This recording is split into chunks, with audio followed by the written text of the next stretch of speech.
మీ బంగారం తాకట్టులో ఉందా? నెల నెల వడ్డీ కట్టలేకపోతున్నారా? ఆచారి గోల్డ్ 9030022345.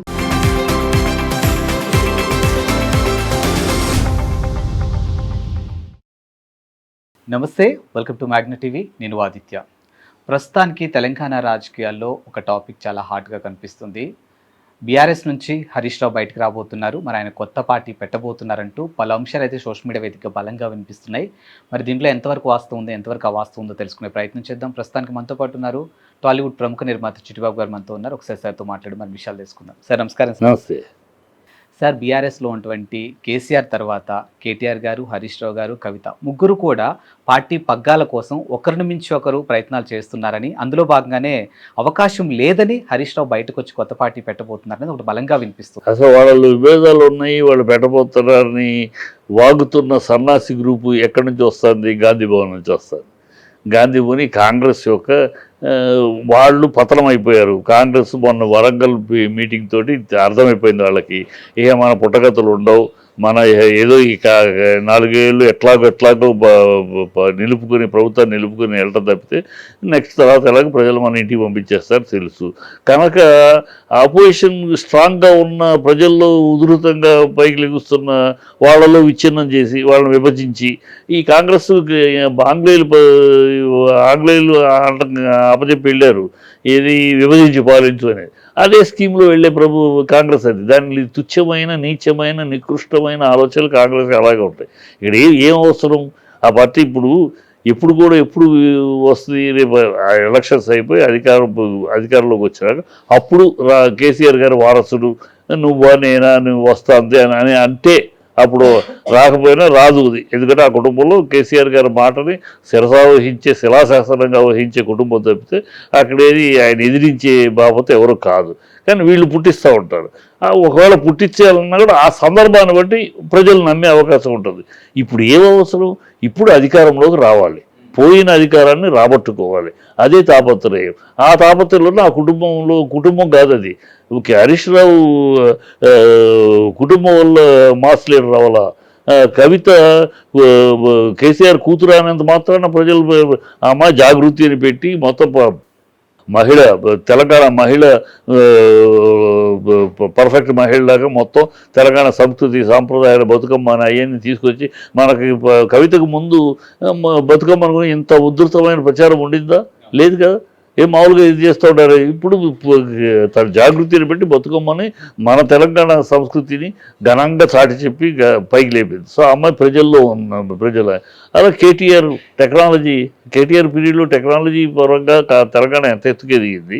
ఇప్పుడు శ్రీధర్ బాబు ఆధ్వర్యంలో నిమ్మకి నీరెత్తినట్టు ఎందుకు ఉంది? ప్రజలు చూస్తున్నారు అయ్యని. సో వాళ్ళ స్వశక్తులతోటి వాళ్ళు నాయకులు అయ్యారు. స్వశక్తులతోటి వెనకాల మహత్తరమైన శక్తి, ఒక వ్యూహకర్త, 14 ఏళ్ళు ఒక పోరాటము మడవ తిప్పకుండా పోరాటం చేసి తెలంగాణ సాధించే నాయకుడు వ్యూహం. ఎంతోమంది అన్ని పార్టీలు యూటర్న్లు చేశారు. అవునన్నారు కాదన్నారు, 2 కళ్ళ సిద్ధాంతం అన్నారు, గడి గుడ్ అన్నారు, అన్నీ మాట. కానీ ఒక్క కేసీఆర్ ఒక్కడే నా చచ్చుడు తెలంగాణ తెచ్చుడు అని 14 ఏళ్ళు ఏకదాటిగా మడవ తిప్పకుండా పోరాడిన వ్యక్తి, అలాంటి గొప్ప వ్యూహకర్త. సో అక్కడ విభేదాలకు అవకాశం లేదు, సందర్భం కూడా కాదు.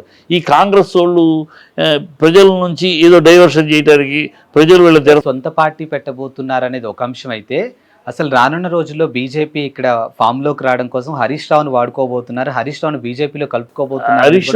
హరీష్ రావును బీజేపీలో ఎందుకు వెళ్తాడు? హరీష్ రావు ఆయనకున్నటువంటి ఓట్ బ్యాంక్ అలాంటి ఓట్ బ్యాంక్ ఉంది. ఆయన తన పార్టీలోనే అవుతాడు. బీజేపీ వాళ్ళు ఆయన ముఖ్యమంత్రి చేస్తారా? అంత అవివేకం కాదు హరీష్ రావు. ఆయన బీజేపీలో వెళ్ళినంత మాత్రం చేస్తారు. బీజేపీకి ఇతర పార్టీల నుంచి వెళ్ళిన వాళ్ళు ఎవరిని పొజిషన్ తీసుకొచ్చింది బీజేపీ చెప్పానండి? ఒకళ్ళని ఎప్పుడు తీసుకురాదు బీజేపీ. ఎవరు తులసిరెడ్డి కాడ నుంచి చాలామంది బీజేపీలోకి వెళ్ళిన వాళ్ళు ఏమయ్యారు? వెళ్తారు, కొన్నాళ్ళైనా వచ్చేది. బీజేపీలో ఆ సంస్థాగతముగా పార్టీలో ఉన్న వాళ్ళే నాయకత్వానికి వెళ్తారు తప్పితే మధ్యలో ఆయారాం గయారాం అని వచ్చిన వాళ్ళు అక్కడ వరకే ఉంటారు. వాళ్ళని లిఫ్ట్ చేయరు.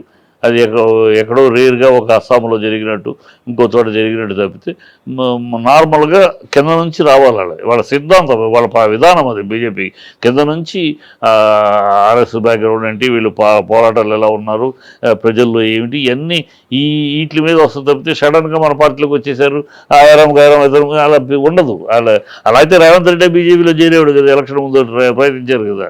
కానీ ఈ అర్థం చేసుకునే మనకి ఇక్కడేం ఉండటమే తప్పితే మనకేమి సీట్ ఇవ్వరు అని, సీఎం సీట్ మనకు రాదు తెలుసు. కనుక హరీష్ రావు అంత అవివేక్ కాదు.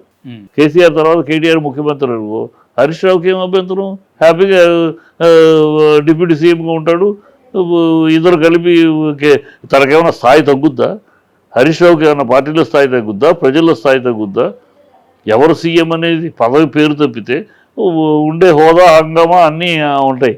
హరీష్ రావుకి ఉండేది ఉంటుంది. అండ్ నిన్న కూడా దాదాపుగా కేటీఆర్ అండ్ హరీష్ రావు ఇద్దరు దాదాపుగా 2 గంటల పాటు ముచ్చటించారనేది ఒక అంశం బయటకు వచ్చింది. సో అందులో భాగంగా కూడా హరీష్ రావును బుజ్జగించడానికి కేటీఆర్ కలిశాడు అని ఒక పార్టీ నాయకులు అనేక విషయాల మీద చర్చించుకుంటారు, అనేక విషయాల మీద కలుస్తూ ఉంటారు. ఈ తుచ్చమైన ఈ కాంగ్రెస్ వాళ్ళు చేసే దుష్ప్రచారం గురించి చర్చించుకోవాల్సిన అవసరం లేదు, అది పట్టించుకోవాల్సిన అవసరం లేదు. అంత మీరేదో మీడియా పట్టించుకుంటారు తప్పితే బీఆర్ఎస్లో ఏ కార్యకర్త కూడా పట్టించుకోడమ్మా. ఏవి వాగుతూ ఉంటారు కాంగ్రెస్ వాళ్ళు, వాగుడికి వందల పిచ్చి వాగుడు, సొలు వాగుడు, గాలి వాగుడు, వాళ్ళు ఏ వాగుతూ ఉంటారు, దాని తెలుసు. సరే, మీరు అన్నట్టు కాంగ్రెస్ వాళ్ళు ఇలా చెప్తున్నారనే విషయం పక్కన పెట్టేస్తే బీజేపీకి సంబంధించినటువంటి ఎన్వీఎస్ ప్రభాకర్ గారు కూడా ఒక వ్యాఖ్యలు చేయడం జరిగింది. రానున్న రోజుల్లో ముఖ్యమంత్రిగా రేవంత్ రెడ్డి గారు దిగిపోతారు, కేసీఆర్ ఎక్కబోతున్నారు, ఇద్దరి మధ్య లోపాయికారు జరిగింది. ఊరే కమెంట్ చేయడంతో ఏ ఆధారంతో చెప్పాడు ప్రభాకర్? ఏం ఆధారం? ప్రభాకర్ ఎందుకు చెప్పాడని ఆలోచించాలి. ప్రభాకర్ ఎందుకు చెప్పాడంటే బీజేపీకి వాళ్ళు విడిపోతే కానీ బీజేపీకి అవకాశం, వాళ్ళు కలిసికట్టుగా ఉండి గట్టి ప్రజలు వరంగల్ పోతే మంచి ఊపు వచ్చింది. సో అది గట్టిగా ఉంటే బీజేపీకి అవకాశం తగ్గిపోతుంది. సో బీజేపీ అవకాశాన్ని పెంచుకోవటం కోసం వాళ్ళు విడిపోవాలి. ఎట్లా ఉందంటే రాజకీయాల్లో, వాడు నాశనం అయితే వాడు ఓడిపోతే నేను గెలుస్తాను, ఇంకా మనం గెలవాలి, మనం గెలవడానికి ఏం చేయాలని ఆలోచన చేయట్లా. ఒక బీఆర్ఎస్ఏ మనం గెలవడానికి ఏంటి, మన పోయిన అధికారాన్ని, కోల్పోయిన అధికారం వాళ్ళు తెచ్చుకోవడానికి ఏంటని పోరాడుతున్నది, వ్యూహాలు పన్నుతున్నది బీఆర్ఎస్ ఒకటే.